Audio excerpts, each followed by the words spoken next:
অনেকেই বলে রাঁধুনি মশলা ছাড়া নাকি শুক্তোর টেস্ট হয় না। রাঁধুনি ছাড়া আজ শুক্তো রান্না করব, কোনো কথা হবে না। চলো সবজিগুলো দেখাই। আলু, সজনে ডাঁটা, বেগুন, কাঁচকলা, করলা, গাজর কেটে নিয়েছি।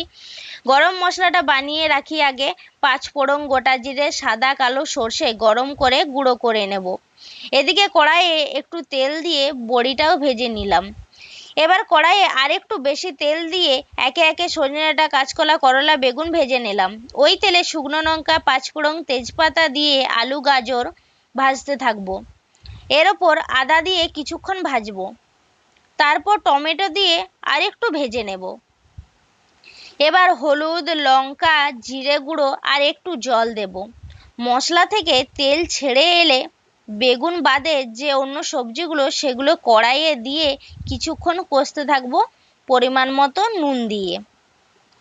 এবার একটু জল দিয়ে সেদ্ধ করব। সেদ্ধ হবার পর দেখো জলটা কিছুটা কমে গেছে। এবার বেগুনটা দিয়ে দিলাম। মাখা মাখা হয়ে এলে ভাজা যে মশলাটা তৈরি করেছিলাম ওটাও দিয়ে দিলাম। এবার তৈরি। নামিয়ে বড়িগুলো ছড়িয়ে দিলাম। তৈরি আমাদের নিরামিষ শুক্তো। আমি এই রান্নাটা আমার ছোট মাসির কাছে শিখেছি। তোমরা কার কাছে শিখেছো কমেন্ট করে জানিও। ভিডিওটা ভালো লাগলে শেয়ার করো। টাটা।